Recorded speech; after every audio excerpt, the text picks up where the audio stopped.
God gave and took away, and left without a home poor Dan O'Hara.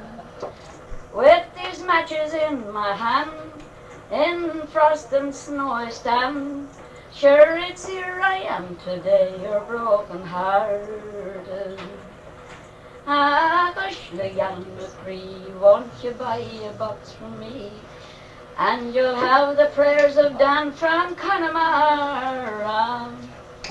I will sell them cheap and low, buy a box before you go, from your broken-hearted farmer Dan O'Hara. In the year of '64, I had acres by the score, the grandest land you ever ran a plough through. But the landlord came, you know, and he laid our old home low. Sure, it's here I am today, you're broken-hearted. Ah, Cushla Gal McCree, won't you buy a box from me? And you'll have the prayers of Dan from Connemara. I will sell them cheap and low, buy a box before you go, from your broken-hearted farmer Dan O'Hara.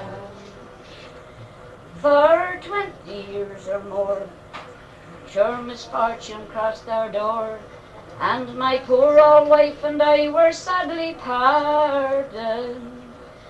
We were scattered far and wide, and our children starved and died. And it's here I am today, you're broken-hearted.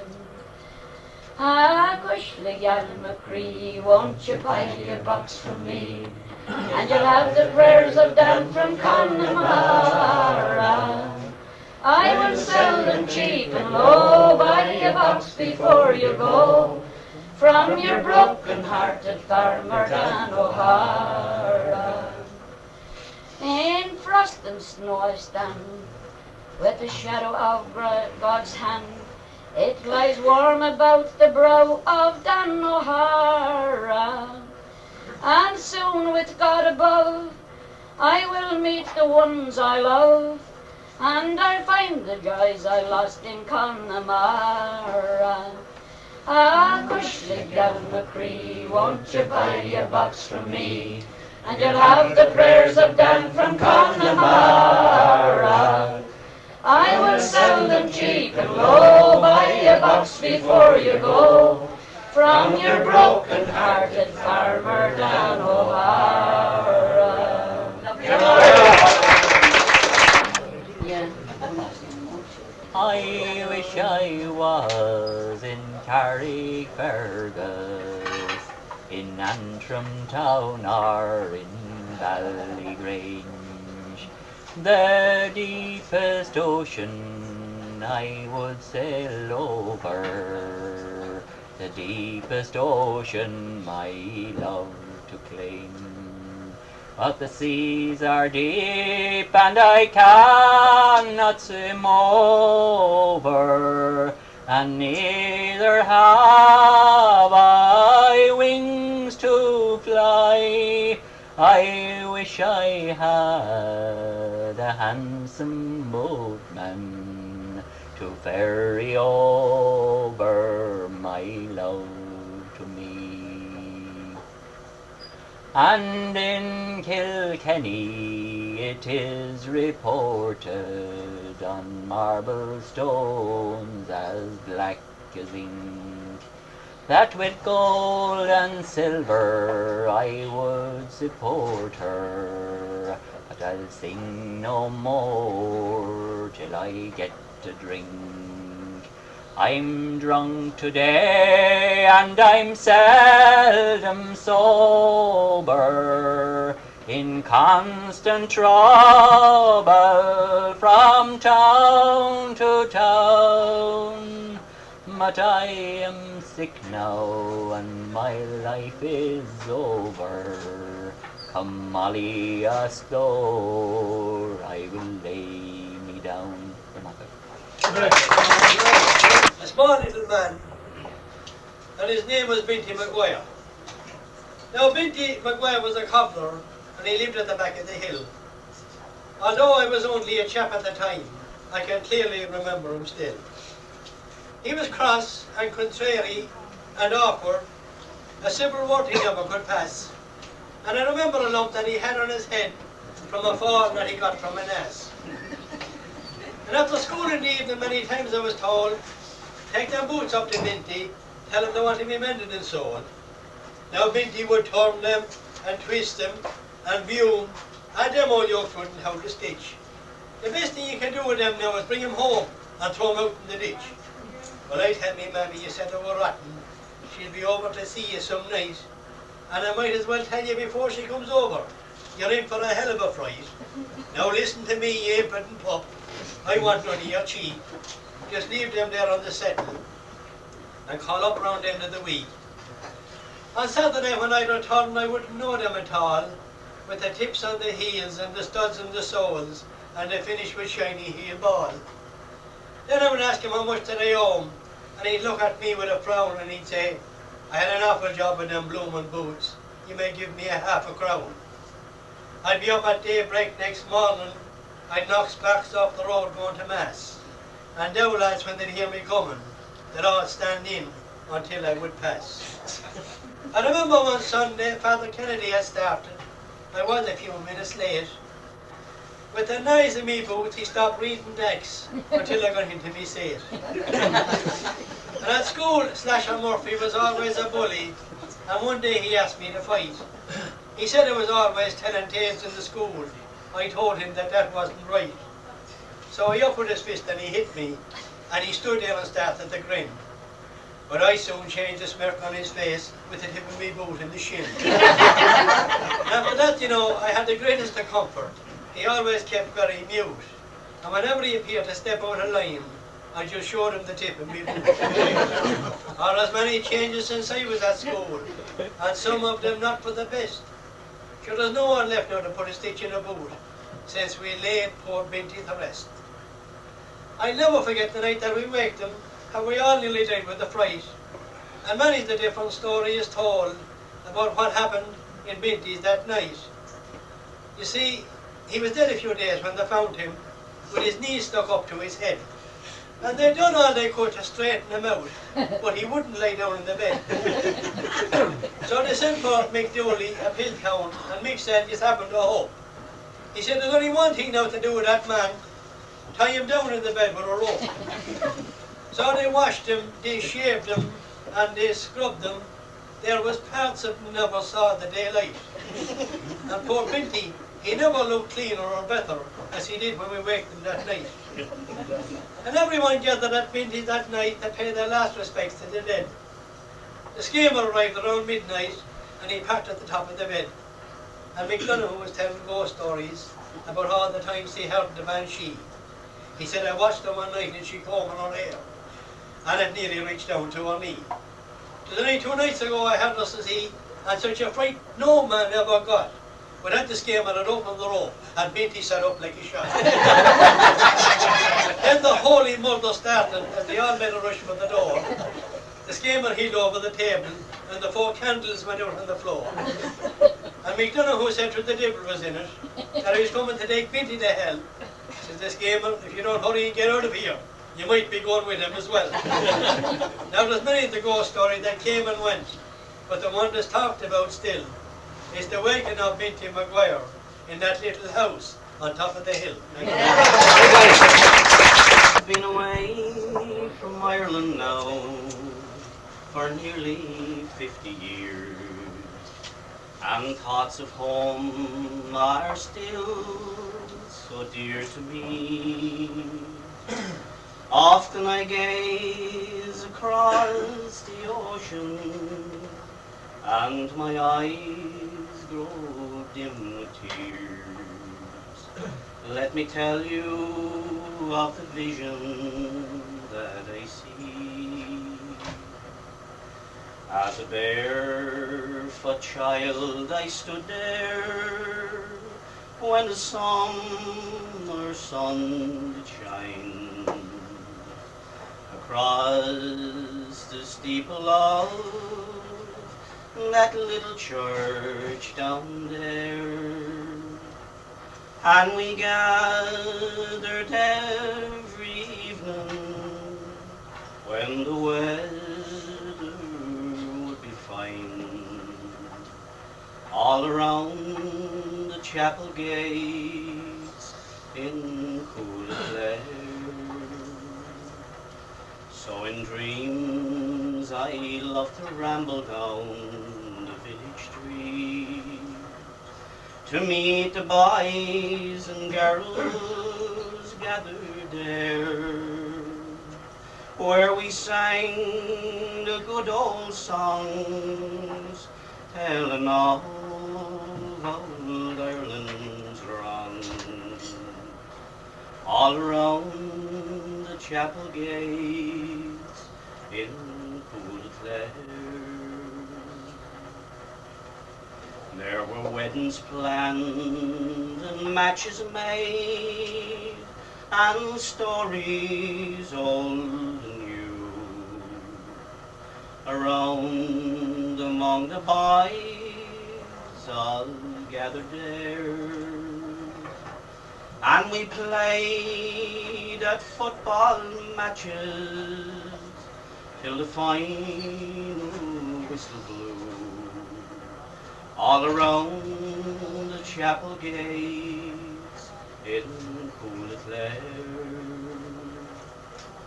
We would talk about the neighbours, the weather and the times, or who the boys were courting on the slide. And we'd watch the colleens passing down, and we'd bid them the time of day, and perhaps we'd catch a twinkle in their eye. So in dreams I love to ramble down the village street, to meet the boys and girls gathered there, for to sing the good old songs, telling of old Ireland's wrong, all around the chapel gates in Cooraclare. But I'm growing old and weary in this land so far away, but I'll return to Ireland yet, if God will spare. And when all is done, they'll lay me at the closing of my days inside the chapel gates in Cooraclare. Yes, when all is done, they'll lay me at the closing of my days inside the chapel gates in Cooraclare.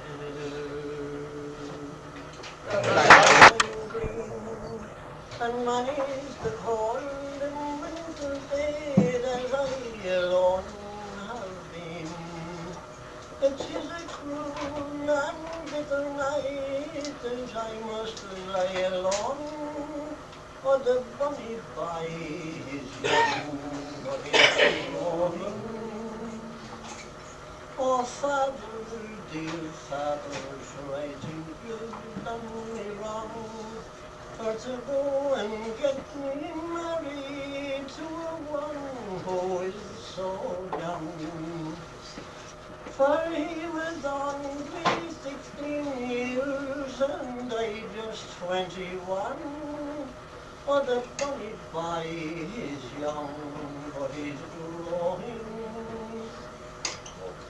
Oh, daughter, dear daughter, sure I did not do you wrong, for to go and get you married to a one who is so young.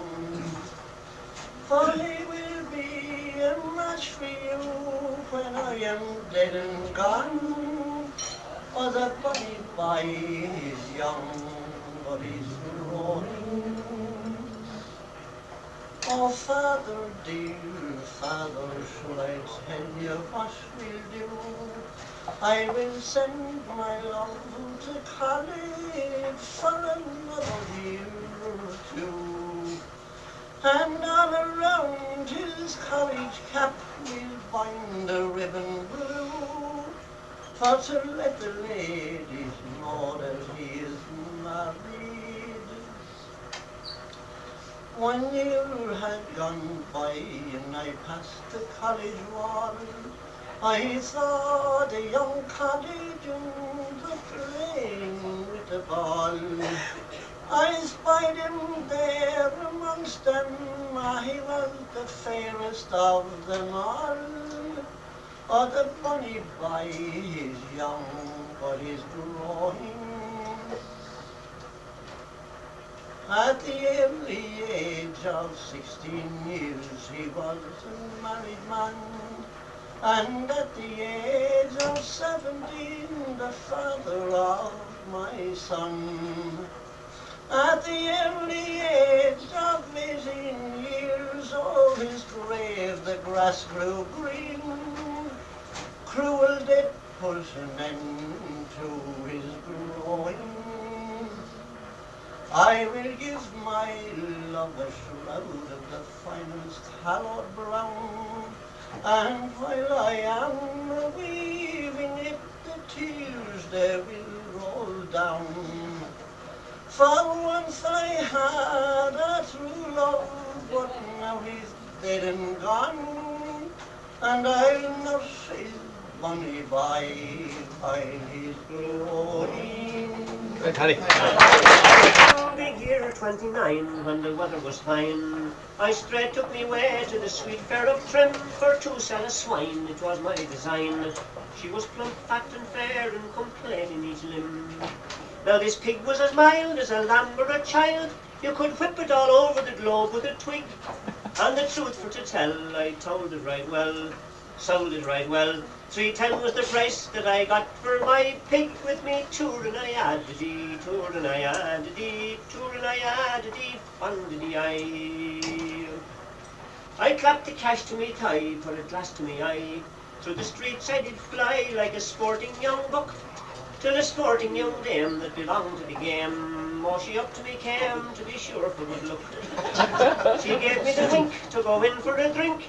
She inveigled me then to dance Famous' jig, and 'twas at the wheel round that she slipped her hand down, and she left me quite scarce at the price of me pig, with me tour and I added tour and I added tour and I added fun-diddy Oh, well, I missed me share, I went into despair. I went tearing me hair, sickened her up and down, each corner and lane, but it was all in vain. Sure, a sprig of the damsel could never be found. To Navan next day, I straight took me way, when I heard people say of a fair being in Trim. Ah, but when I got there, I was loaded with care. You might think I had just took me walk, but in vain. The first to roll in was Tatter Jack Flynn. We danced a few steps of a nice double jig, thinking that by and by that I'd cast me eye on the jade that robbed me of the price of my pig, with me tour and I added tour and I added tour and I added fun-diddy Oh, be tar be screen, be the bob of Armeen, be Paddy McGee, be the high hill of Hoth, be the church, be the bell, be the big book of kells. To swear any more, do you know that I'm low? If the Lord of Mayo he heard of my woe, then I'm sure he will come in a chaise or a gig, and search Ireland and round till that jade would be found, and he'd clap her in pound for the price of my pig, with me tour and I added tour and I added tour and I added fun-diddy Oh, but now since it's so, 'tis homeward I'll go. My shuttle I'll throw, and from drink I'll refrain. I'll stick to my loom while youth's in me bloom, and I'll never be caught be a trump in the game. So come what it will, I surely will her kill, and I'll have the best action of Salvary's will, and for the transaction I'll have satisfaction. I'll tramp her dead bones for the price of my pin with me to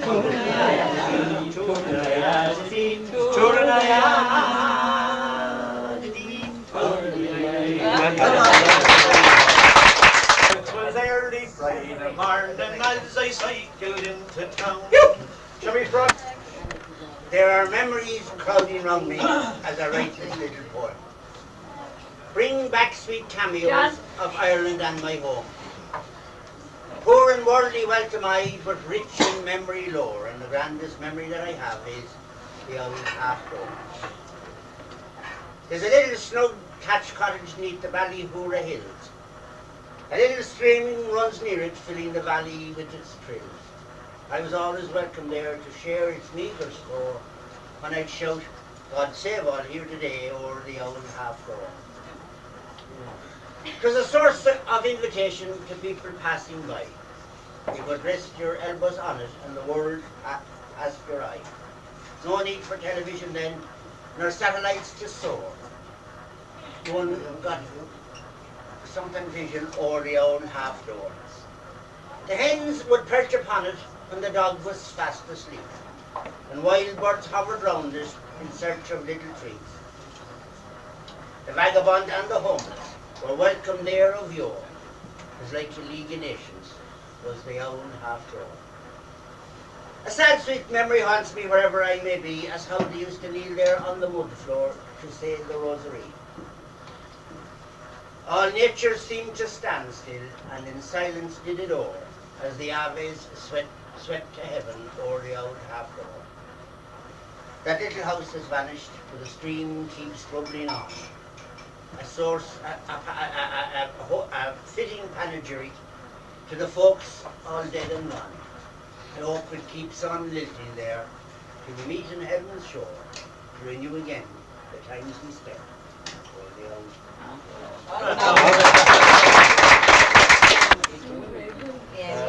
The battle was over on Griffinstown hill.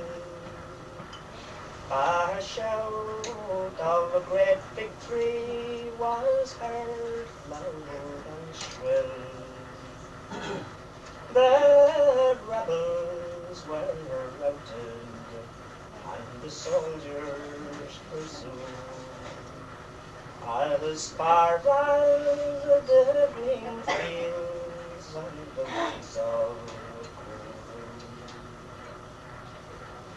by a sycamore tree on a pine-covered hill, a young Irish soldier lay bleeding and still.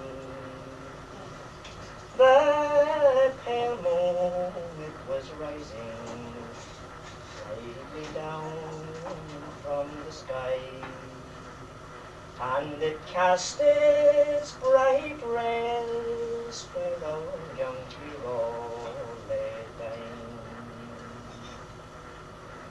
Then slowly he lifted his uncovered head, and to his loyal comrades around him he said,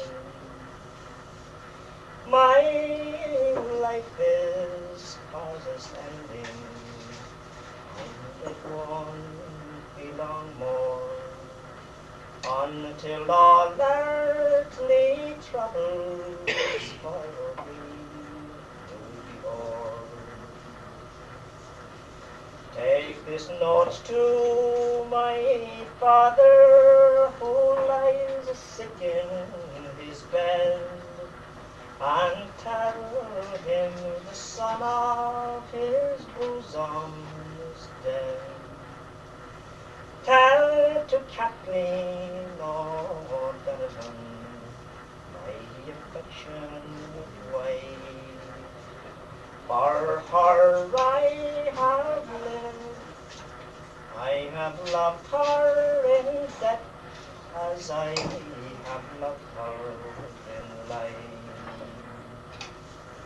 Tell to Erin, my country, that patriotic isle, for her I have lived, and for her I will die. I hope she will have young men to die for her still, like the rebel who got shot south on Griffinstown hill.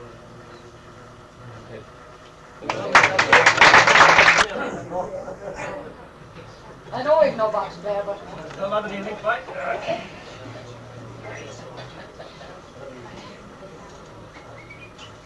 Here I am, John Kelly, from the bright fields of Fionnán.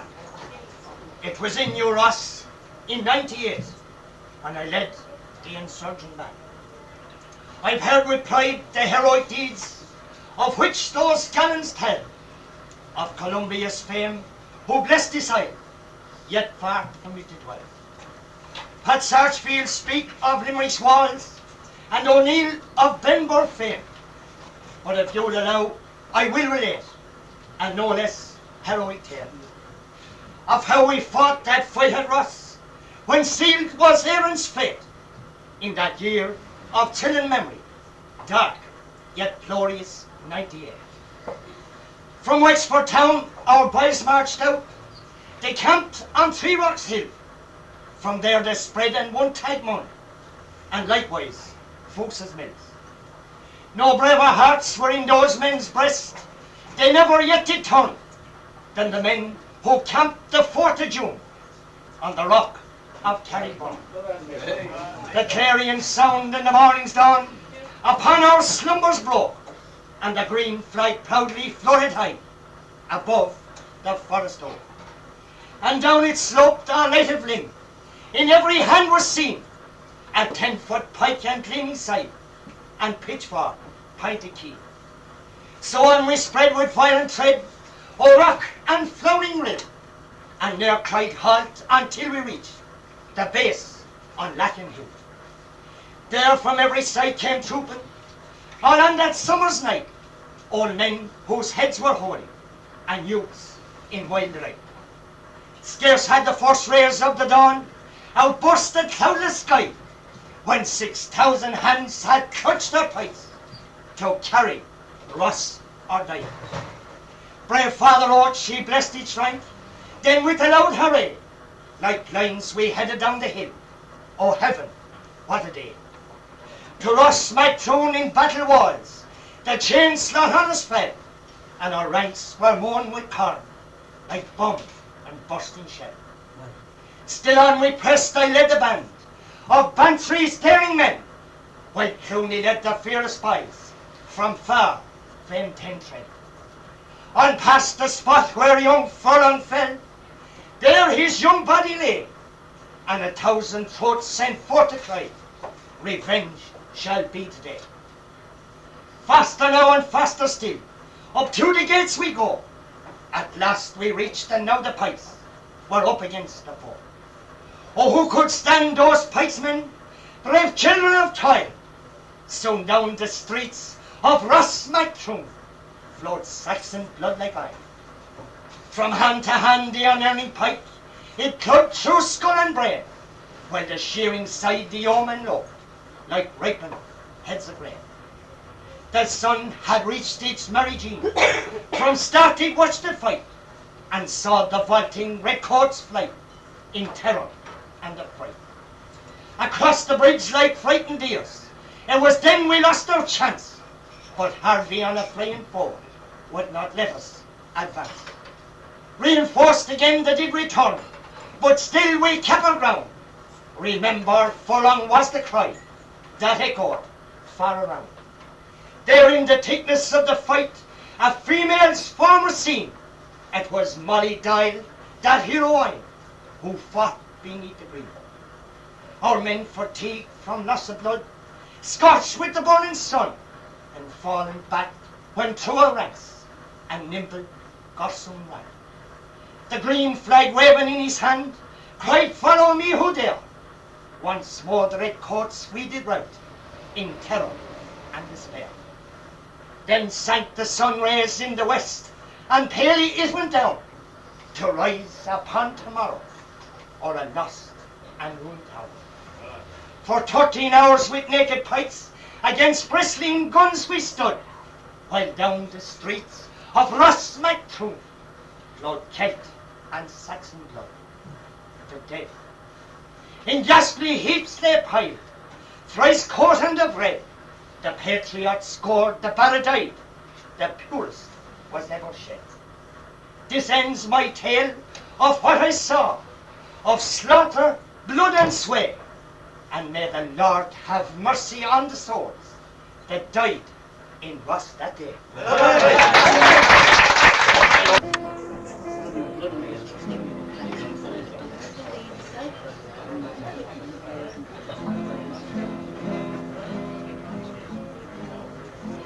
I don't have anything Irish, so No, your own choice, Gerald. Anything goes. Spanish piece actually. It's been used for a few theme tunes here and there.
I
will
of said to me her mother won't mind, and her father won't chide me for my lack of kind.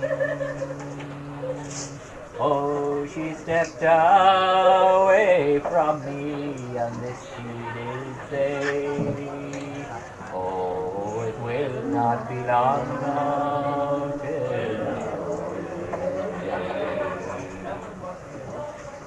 she stepped away from me, and she moved through there. And fondly I watched her move here and move there.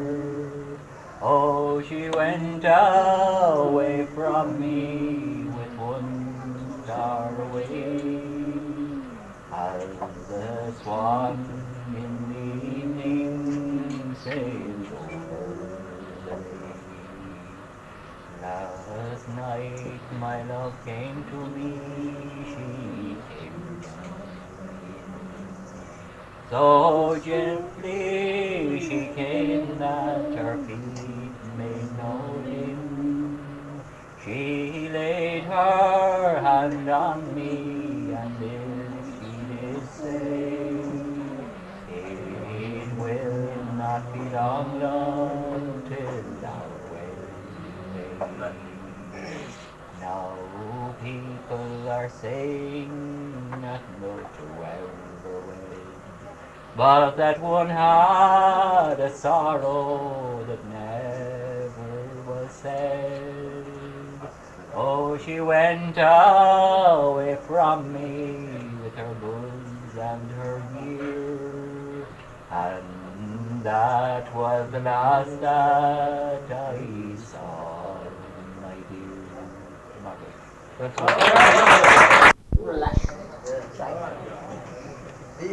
Well, I know a wee spot.